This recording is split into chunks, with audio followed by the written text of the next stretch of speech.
Captain Jack Reed stood on the bridge of the CIPHER-8, his hands clasped behind his back as he stared at the vast emptiness of space through the main view screen.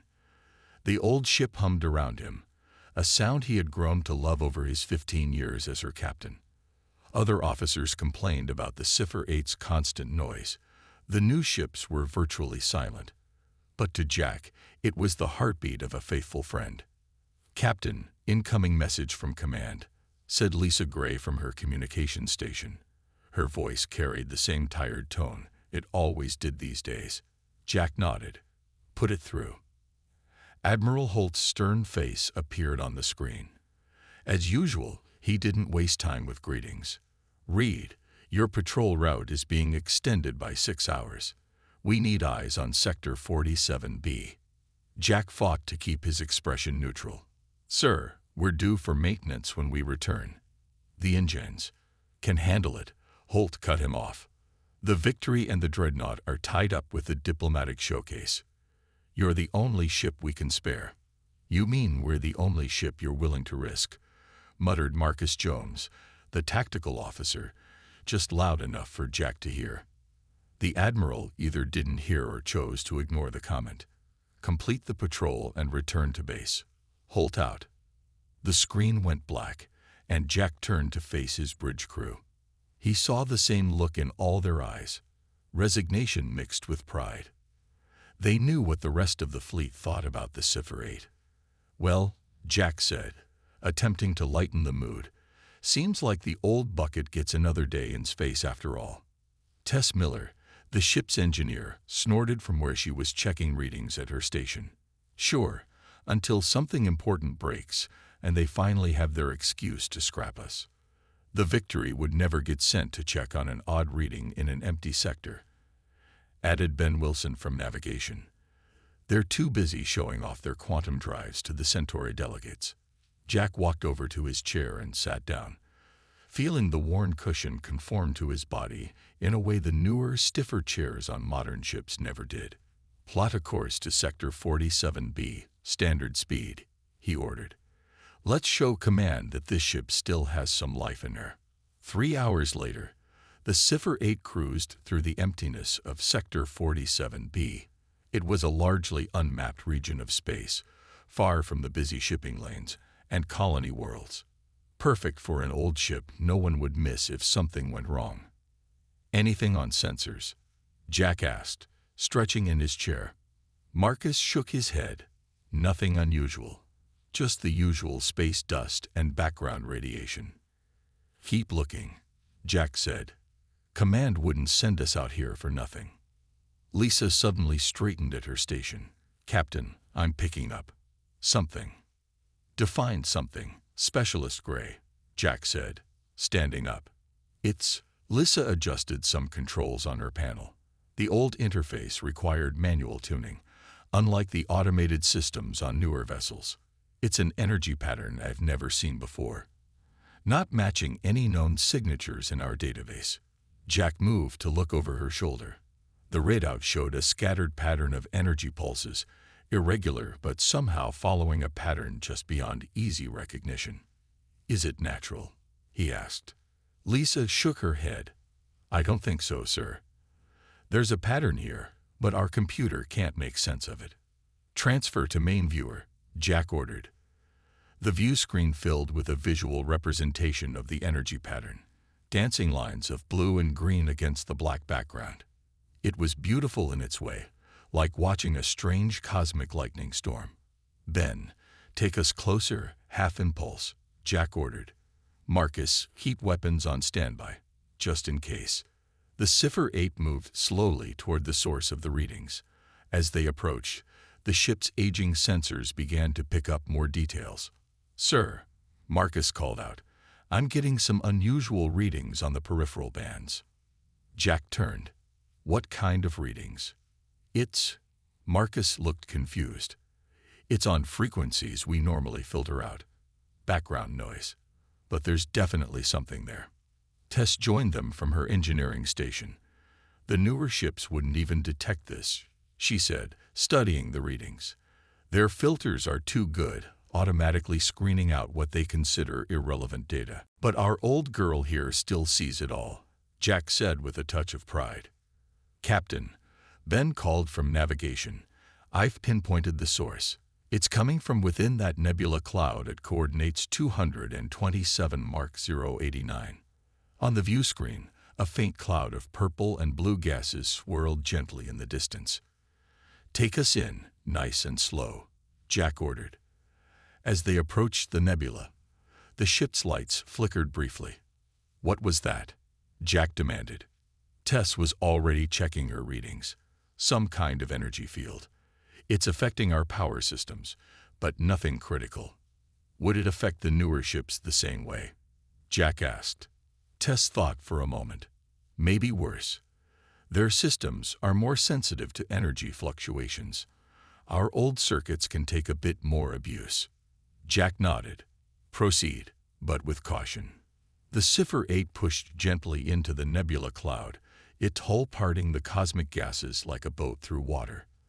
The view screen filled with swirling colors, making it hard to see what lay ahead. Switching to sensor overlay, Ben announced, and the view screen cleared somewhat, showing a computer-enhanced view of their surroundings. Holy, Marcus whispered. There, hidden within the heart of the nebula, was a massive structure. It was unlike any ship or station they had ever seen. A vast, curved shape with strange protrusions and sections that seemed to phase in and out of visibility. Are we detecting any life signs? Jack asked, his voice hushed. Marcus checked his readings. Unknown, sir. Our sensors can't penetrate the outer shell. But it's definitely artificial, and, he paused, it's huge, at least 10 times bigger than our largest battleship. Lisa, open all communication channels. Standard greeting protocols. Lisa worked at her station for a few moments, then shook her head. No response. Sir, should we report back to command? Ben asked. Jack stared at the alien structure, feeling a mixture of awe and unease. In his 30 years of space service, he had never seen anything like this. Not yet, he decided. Let's gather more data first. Tess, what can our sensors tell us about that thing? Not much with standard scans, she admitted, but I might be able to modify our old subspace array to pick up more details. The newer ships don't even have this technology anymore. They consider it obsolete. Jack smiled. Then I guess being obsolete might just give us an advantage today. Make it happen. As Tess hurried off to engineering, Jack returned to his chair, eyes fixed on the mysterious structure. The ship they called outdated might have just made the most important discovery in human history, and somehow he felt the old CIPHER-8 was exactly where it needed to be. Captain, you need to see this. Tess Miller's voice crackled over the comm system. Jack had been on the bridge for nearly 18 hours straight, watching as his crew gathered what information they could about the massive alien structure. On my way, he replied, leaving Ben in charge of the bridge. In engineering, Tess had turned the main work table into a jumble of opened panels, exposed wiring, and equipment parts that Jack didn't recognize. The ship's old subspace array had been completely dismantled and rebuilt. What am I looking at? Jack asked. Tess pointed to a screen showing waves of energy. These signals are coming from the alien structure. Our regular communication system couldn't pick them up, but I reconfigured our old subspace array to scan unused frequencies. And they're talking, Captain. Tessa's eyes were bright with excitement. The structure is sending out communication signals. They're just not using any frequency we normally monitor. Jack stared at the screen. Can you decode it? Not yet, but I can tell it's not random. There's a clear pattern. She looked up at him. Sir, I think we should notify command immediately. Jack nodded. Agreed. We found something big here. 6 hours later, the situation had changed dramatically. The CIPHER-8 had moved to the edge of the nebula, maintaining observation of the alien structure while 3 modern ships, the Victory, the Dreadnought, and the Explorer, arrived from Earth Command. Admiral Holt's face filled the view screen on the CIPHER-8's bridge. "Good work finding this. Reed. We'll take it from here. Return to base for your scheduled decommissioning." Jack frowned. "Sir, with respect, we've been studying this structure for a full day. My engineer has made progress with the communication signals. The Explorer has the most advanced translation systems in the fleet," Holt interrupted. "Captain Williams has already begun first contact protocols." As if on cue, Lisa called out from her station. "Captain, the alien structure is moving." All eyes turned to the view screen. The massive structure was indeed shifting, sections that had seemed fixed now rotating and changing position. "Sir," Jack said to Holt, "I strongly recommend caution. We don't yet understand." "Your concerns are noted, Reed," Holt said dismissively. "Maintain your position and prepare to return to base." The communication cut off. Jack turned to his crew. "Lisa, keep monitoring those frequencies Tess identified. Marcus, full sensor sweep. I want to know what's happening." On the view screen, they watched as the Explorer moved closer to the alien structure, while the Dreadnought and Victory held position nearby. "They're sending standard greeting protocols," Lisa reported, monitoring the fleet's communications. "Automated translation attempts on all known frequencies." Tess shook her head. "They're not listening on the right channels. The aliens won't hear them." Suddenly, Marcus shouted, "Energy spike from the alien vessel." The structure's outer shell began to glow with a pale blue light. Sections that had been dormant now pulsed with energy. "The Explorer is scanning them with active sensors," Lisa reported. "Full spectrum analysis." Tess looked up in alarm. "That's not a good idea. If they're just waking up, they might see that as." She never finished her sentence. A brilliant beam of energy shot out from the alien structure, striking the Explorer directly. The modern ship's shields flared brightly, then collapsed. A second beam hit the ship, and on the view screen, they watched in horror as the Explorer broke apart. "Battle stations," Jack ordered. "Lisa, open a channel to the fleet." Admiral Holt's face appeared again, now tight with shock and anger. "All ships, defensive positions. Prepare to engage hostile alien vessel." "Admiral," Jack cut in. "Wait. We don't know if they intended hostility. The Explorer was using active scans. They might have perceived it as a threat. That thing just destroyed one of our ships." Holt shouted. "The Dreadnought and Victory are engaging." On screen, the two battleships moved in, firing their advanced weapons at the alien structure. Their energy torpedoes struck the outer shell, creating ripples across its surface but appearing to do little damage. "Admiral, please," Jack tried again. "Let us attempt communication first." "Tess has." Another flash of light cut him off as the alien structure fired again, this time at the Dreadnought. The modern ship's quantum shields held for a moment before collapsing, and the ship veered off, clearly damaged. "All ships retreat," Holt ordered. "Fall back to Rally Point Delta." "That includes you, CIPHER-8. The Victory turned and accelerated away, its advanced drives quickly taking it out of the nebula. The damaged Dreadnought limped after it. "Sir." Ben looked at Jack, waiting for orders. Jack stared at the view screen, where the alien structure now pulsed with energy, sections rotating faster than before. It was fully awake now, and apparently hostile. "Why aren't they firing at us?" Marcus wondered aloud. Tessa's eyes widened. "The sensors. Modern ships use active scanning as standard procedure. It's automatic when they approach an unknown object. Our old sensors are passive only." "They're not seeing us as a threat," Jack realized. "Lisa, are you still monitoring those communication frequencies?" "Yes, sir. There's increased activity now." "Captain," Marcus cut in, "the alien structure is moving. It's leaving the nebula." On the view screen, they watched as the massive ship began to move with surprising speed, heading in the direction the Earth ships had fled. "They're going after our fleet," Jack said grimly, "and we're the only ones who might be able to talk to them."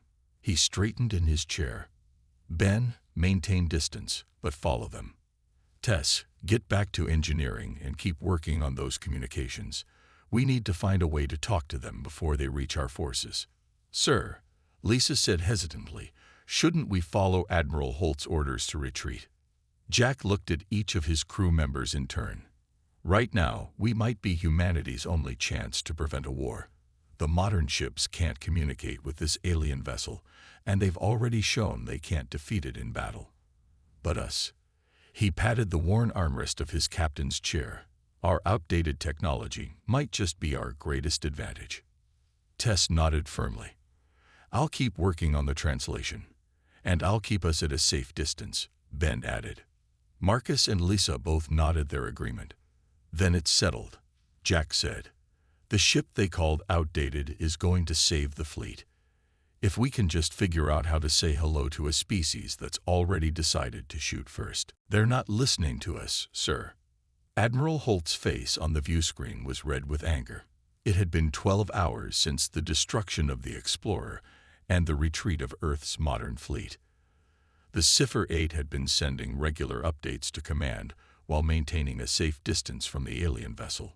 With all due respect, Admiral, Jack said calmly, they can't hear what our modern ships are saying. They communicate on frequencies we stopped using 50 years ago. That's impossible, Holt dismissed. Our communication systems cover all useful frequencies. Keyword being useful, sir. Tess cut in from where she stood behind Jack.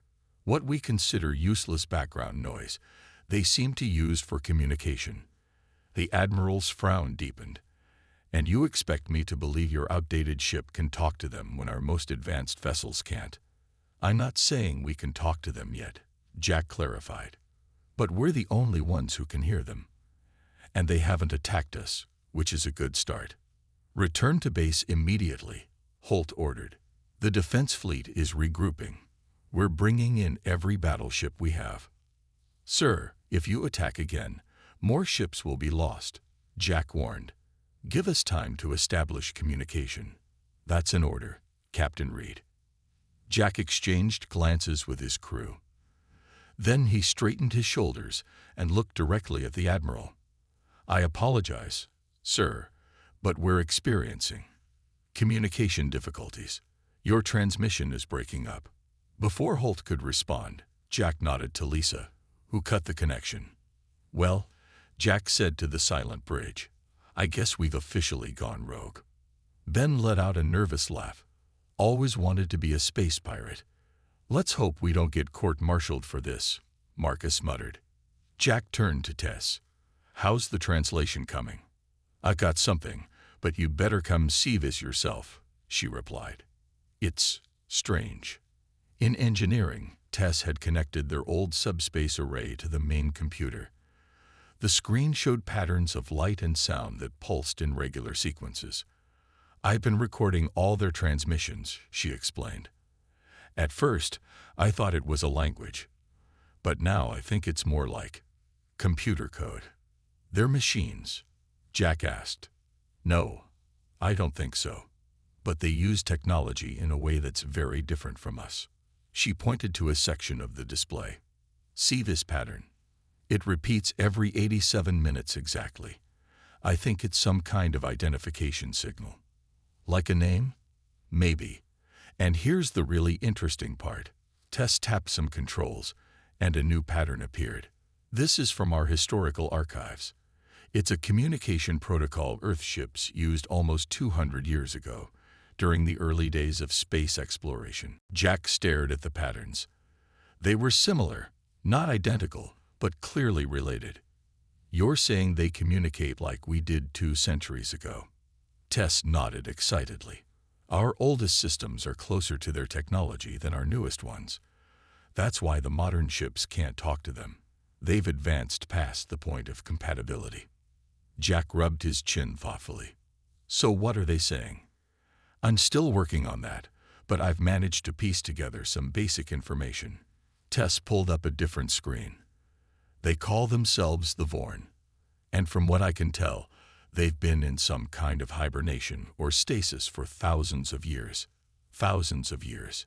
Jack repeated in disbelief. Why? They were running from something, Tess said grimly. Something that scared them enough to hide an entire civilization. Back on the bridge, Jack shared what they had learned with the rest of the crew. So these Vaughn wake up after thousands of years, and the first thing they see is our ships scanning them with technology they don't understand, Lisa said. No wonder they attacked. They must have thought their enemy had found them, Marcus added. Jack nodded. Exactly. And now our fleet is preparing to attack them with everything we've got, which will only confirm their fears. What can we do? Ben asked. Command won't listen to us. Jack paced the bridge, thinking. Finally, he stopped and faced his crew. We need to create a translation matrix, something that can convert our modern language into a form they'll understand, and vice versa. Tess, can you do it? With our current systems? Tess considered. Maybe. The CIPHER-8's computer is old, but it's flexible. The newer ships are more powerful, but too specialized. How long will it take? A few hours, if I can get help. She looked at Lisa. I need someone who understands communication protocols. Lisa nodded. I'm in. Good, Jack said. Ben, keep us at a safe distance but within communication range. Marcus, I want constant sensor suites. Let me know if the Vaughn ship changes course or if our fleet approaches. As his crew moved to their tasks, Jack stared at the view screen where the massive Vaughn vessel glided through space. It was heading directly toward Earth's main defense station. We're running out of time, he murmured. 3 hours later, Tess and Lisa called the bridge. We've got something, Captain, Tess reported, her voice tired but excited. We've created a basic translation program using the CIPHER-8's old computer systems. It's primitive, but it should work. Can we send a message? Jack asked. Yes, but there's a problem, Lisa added. The transmission needs to be sent on exactly the right frequency with precise timing. If we're off by even a little, they won't receive it correctly. What do you need? We need to get closer, Tess said. Much closer. Jack considered this. Getting closer to the Vaughn ship was dangerous. They had already shown what they could do to Earth vessels. How close? Within 10 kilometers. The bridge fell silent. 10 kilometers in space terms was practically touching. Sir, Marcus said quietly, if they decide we're a threat at that range. Jack nodded. We'll be destroyed before we can blink. He stood up from his chair. But if we don't try, Earth will attack, and the Vaughn will retaliate. Millions could die. He looked at each crew member in turn. I won't order anyone to do this. It's too dangerous, and we're already disobeying direct orders. If any of you want to take an escape pod back to Earth, I'll understand. Ben spoke first. My family's on Earth, Captain. If that thing reaches them. He shook his head. I'm staying. The CIPHER-8 is the only home I've got, Marcus added. I'm not leaving. Lisa and Tess voiced similar sentiments from engineering. Jack felt a surge of pride. This was why he loved this old ship and its crew. They might be considered outdated by command, but they had courage that no modern technology could replace. All right then, he said, returning to his chair. Ben, set a course to intercept the Vaughn vessel. Tess, Lisa, get that translation program ready. And if it doesn't work? Marcus asked. Jack gripped the worn armrests of his captain's chair. Then the last thing the CIPHER-8 will do is prove just how valuable an outdated ship can be. Distance to Vaughn vessel. 12 kilometers and closing. Ben's voice was steady as he guided the CIPHER-8 toward the massive alien ship. On the view screen, the structure loomed larger than ever, its strange architecture becoming clearer as they approached. Any reaction? Jack asked, his fingers tapping nervously on his armrest. Marcus shook his head. No change in their energy readings. I don't think they see us as a threat. Or they're just waiting for us to get closer before they blast us, Ben muttered. 10 kilometers, Lisa announced from her station. We're in range. Jack took a deep breath. Tess, "Are you ready in engineering?" "As ready as we'll ever be," came her reply over the comm. "The translation program is running. We can send our message now." Jack nodded. "Do it." The bridge fell silent as Tess activated the modified subspace array. For several seconds, nothing happened. Then Lisa's console lit up. "Captain, we're receiving a response." Jack leaned forward. "What are they saying?" Lisa worked furiously at her controls. "The translation is rough, but they're asking who we are and why we're approaching." "Tell them we're humans from Earth," Jack ordered. "Tell them we want peace and that the earlier attack was a misunderstanding." Lisa relayed the message through the translation program. Seconds ticked by as they waited for a response. "They're answering," Lisa said finally. They're inviting us to come aboard." The crew exchanged shocked glances. "Is that safe?" Marcus asked. Jack considered for a moment. "It's what we came here to do, establish communication. If they wanted to destroy us, they could have done it already." "But sir," Ben protested, "we don't know anything about their environment. We don't even know if we can breathe their air." "Then we'll wear environmental suits," Jack decided. "Lisa, tell them we accept their invitation, but need to know how to dock with their vessel." After another exchange of messages, Lisa looked up in surprise. "They said we don't need to dock. They'll bring us in." Before anyone could ask what that meant, the view screen showed a section of the Vaughn ship opening like a flower, revealing a swirling, misty interior. "What is that?" Marcus wondered. Suddenly, the CIPHER-8 shuddered violently. Warning lights flashed across every console. "We're caught in some kind of tractor beam," Ben shouted, fighting with the controls. "Engines aren't responding." "All stations, report," Jack ordered, gripping his chair as the ship trembled. "Hull integrity holding," Marcus reported. "But whatever they're using is putting enormous stress on our structural supports."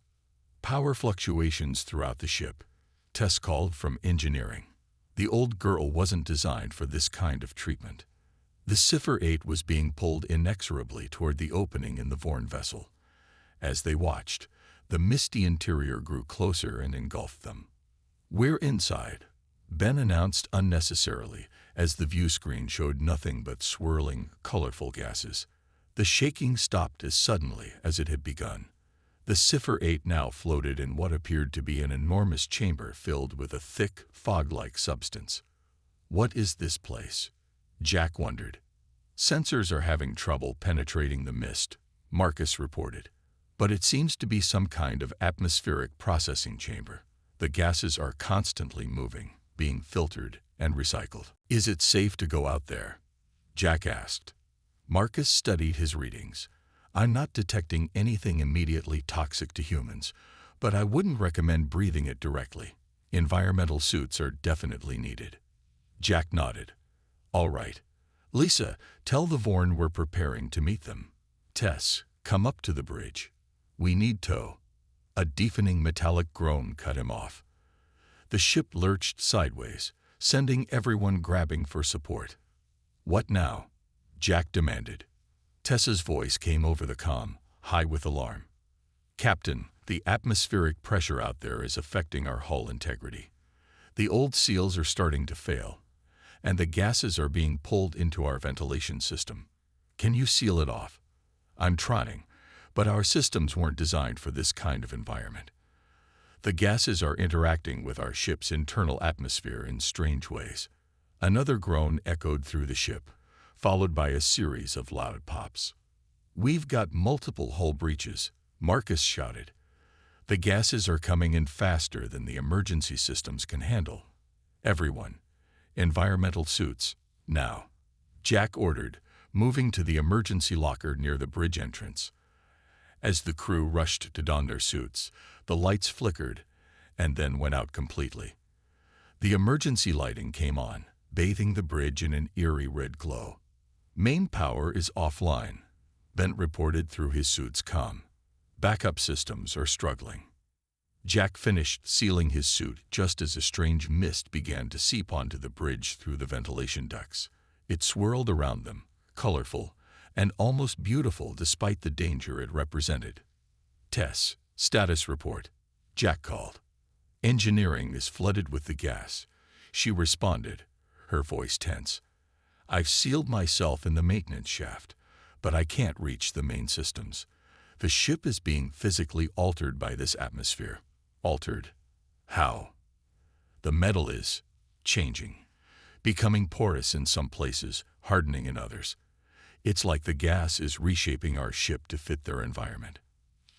Jack looked around at his suited crew on the bridge. "Lisa, can you still communicate with the Vaughn?" Lisa nodded inside her helmet. "I think so, if the translation equipment is still working." "Ask them what's happening to our ship." After a tense minute of work at her station, Lisa looked up. They say they're adapting us. They thought our ship was a living organism, like theirs. They're trying to help us breathe their air." "Tell them they're killing us," Jack said urgently. "Explain that we need our ship intact to survive." Another exchange of messages followed. Then Lisa's eyes widened behind her faceplate. "They didn't understand that we're separate from our vessel," she reported. "In their culture, ships and crews are one integrated life form. They're apologizing. They say they'll try to stabilize our ship, but it's already partially integrated with their atmospheric system." "What does that mean for us?" Ben asked. Jack looked out the view screen at the swirling gases that surrounded them. The CIPHER-8 was literally suspended within the alien vessel's atmosphere, lost in air, as their mission designation had ironically predicted. "It means," he said slowly, "that we're not going anywhere until we figure out how to communicate better with our hosts." He turned to Lisa. "Tell them we need to meet face to face, if they have faces. Tell them we need to understand each other if we're going to prevent a war." As Lisa worked on the message, Jack stared out at the colorful mist that was slowly reshaping their ship. The CIPHER-8 was becoming part of the alien vessel, not destroyed, but transformed. In a strange way, it was fitting. Their outdated ship was finding a new purpose, becoming a bridge between two very different worlds. Now they just had to hope that bridge would hold long enough to save both species from destruction. "The Earth fleet will be here in 6 hours." Marcus's voice was grim as he studied the long-range scanner readings. 3 days had passed since the CIPHER-8 became embedded within the Vaughn vessel. In that time, the crew had worked tirelessly to improve communication with their alien hosts, while simultaneously trying to report back to Earth Command. Jack nodded, his face tired behind his helmet visor. They had established a command center in the mess hall, the only room on the ship that still had reliable power and life support. The rest of the CIPHER-8 had been transformed by the Vaughn atmosphere, with some sections now completely inaccessible. "How many ships?" he asked. "All of them," Marcus replied. 37 battleships, including the new Titan-class destroyers. They're coming to wipe out the Vaughn." Tess shook her head. "They don't understand. The Vaughn could destroy those ships as easily as they did the Explorer, and then they'll retaliate against Earth," Ben added. "It'll be the start of a war neither side wants." Jack looked around at his exhausted crew. Over the past 3 days, they had learned much about the Vaughn. The aliens were indeed an ancient species, one that had fled from a terrible enemy thousands of years ago. They had placed themselves in stasis, hiding in the nebula until it was safe to emerge. "Lisa, how's our communication with the Vaughn coming along?" Jack asked. Lisa looked up from her portable console. "Better. Their representative, the one they call the Speaker, has been very patient with us. I think they're starting to understand our perspective. And we're understanding theirs," Tess added. "Their technology is incredible. It's based on principles we abandoned centuries ago, but they've developed it far beyond anything we ever imagined." Jack nodded. "We need to convince the fleet to stand down, but Admiral Holt won't listen to us. Not after we disobeyed orders." He paced the small room, thinking hard. "We need proof. Something that shows the Vaughn aren't our enemies." "What about the historical records?" Ben suggested. "The ones the Vaughn showed us about their enemy." Jack stopped pacing. That's it. If we can show Earth Command that the Vaughn were fighting the same enemy that attacked our deep space colonies last year. The Shadowers, Marcus said with a shudder. Everyone knew about the mysterious attacks on Earth's furthest colonies. Ships and stations had simply vanished, with only strange energy readings left behind. The Vaughn called them the Devourers, Lisa said. Different name, same enemy. They've been running from them for thousands of years. And now they're in our part of space, Jack said. The Vaughn might be our only chance to fight them effectively. Tess looked up suddenly. Captain, I have an idea. But it's risky. At this point, I'm open to anything, Jack replied. The Vaughn atmosphere that's merged with our ship, it's not just gas. It contains nanomachines, tiny computers that share information. It's how their ships communicate internally. She took a deep breath. If we could integrate our computer systems with the Vaughn atmosphere, we could create a shared historical database. Lisa finished, catching on immediately. A way to show both sides the truth. But that would mean allowing the Vaughn atmosphere full access to our systems, Marcus warned. It could destroy what's left of the ship. Jack looked around at the transformed mess hall. The CIPHER-8 was already half Vaughn now anyway. Do it, he decided. We got nothing to lose and everything to gain. 3 hours later, the CIPHER-8's computer core had been opened to the Vaughn atmosphere. Colorful mists swirled through the circuits, carrying the nanomachines Tess had described. The screens around the mess hall flickered with strange symbols and images as information flowed between the two systems. It's working, Tess reported, her eyes wide with wonder. Our computer is communicating directly with the Vaughn ship. They're sharing everything, their history, their technology, their knowledge of the Devourers. And they're learning about us too, Lisa added. They're fascinated by how quickly humans have developed.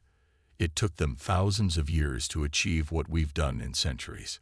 Jack watched as images flashed across the main screen. Vaughn history, Earth history, and most importantly, records of encounters with their common enemy. How long until the fleet arrives? He asked. 3 hours, Marcus replied. Admiral Holt is still not responding to our messages. Then we need to make him listen, Jack said firmly. Lisa, can the Vaughn move their vessel closer to Earth's defense perimeter without appearing threatening? Lisa consulted with the Vaughn speaker through their new integrated communication system. They say yes, but it will put them within range of Earth's weapons. That's a risk we'll have to take, Jack said. Tell them to position themselves so that the CIPHER-8 is visible to Earth's sensors. They need to see that we're still alive. 2 hours later, the massive Vaughn vessel hovered at the edge of Earth's defense perimeter. A section of its strange skin had opened, revealing the CIPHER-8 embedded within. The comm system crackled to life, and Admiral Holt's face appeared on screen. His expression was a mixture of shock and anger. Reed, what have you done? Save humanity from a needless war, I hope, Jack replied calmly. Admiral, the Vaughn are not our enemies. They'd been fighting the same creatures that attacked our deep space colonies. That ship destroyed the Explorer, because the Explorer's scans matched the attack pattern of the Devourers. The enemy the Vaughn have been fleeing for millennia. Jack gestured to the screens around him. We've established communication with them. We're sharing information right now. Holt's eyes narrowed suspiciously. Your ship appears to have been absorbed by the alien vessel. Integrated, not absorbed, Jack corrected. The Vaughn don't think of ships and crews as separate entities. When they brought us aboard, they were trying to help us adapt to their environment. And why should I believe any of this? Jack nodded to Lisa, who transmitted the shared database they had created. See for yourself, Admiral. Everything we've learned about the Vaughn and their enemy. The same enemy that's now threatening Earth. For several tense minutes, Holt and his officers reviewed the information. Finally, the Admiral looked up, his expression grave. If this is accurate, we're facing a threat far greater than we imagined. Yes, Jack agreed. But now we have allies who have fought them before. The Vaughn possessed knowledge and technology that could help us defeat the Devours. Holt was silent for a moment longer. Then he nodded shortly. I'm ordering the fleet to stand down. We'll establish a proper diplomatic channel with the Vaughn. Relief washed over Jack and his crew. They had done it. 1 month later, Jack stood in a special docking bay on Earth's main station. Through the viewing window, he could see the CIPHER-8, forever changed by its encounter with the Vaughn. The old ship now served as a permanent link between human and Vaughn technology, a bridge between worlds. Admiral Holt approached, looking uncomfortable but determined. The Joint Chiefs have reviewed your actions, Captain Reed, he said formally. While you disobeyed direct orders, your actions prevented a war and established first contact with a valuable ally. Jack waited, expecting a reprimand despite the positive outcome. Instead, Holt handed him a datapad. These are your new orders. The CIPHER-8 is being recommissioned as the prototype for a new class of diplomatic vessels. You and your crew will train the first teams to work with Vaughn technology. Jack stared at the orders in disbelief. Sir, I thank you. Holt almost smiled. Don't thank me yet. You've got a lot of work ahead of you. He glanced at the transformed ship. Who would have thought that outdated piece of junk would end up being our most valuable asset? Jack did smile, thinking of his loyal crew and their faithful old ship. Sometimes, Admiral, being outdated just means you remember things others have forgotten. As Holt walked away, Jack turned back to the viewing window. The CIPHER-8 gleamed under the station lights, half Earth technology, half Vaughn, neither obsolete nor cutting edge, but something entirely new, a perfect symbol of how looking to the past could sometimes be the best way to secure the future.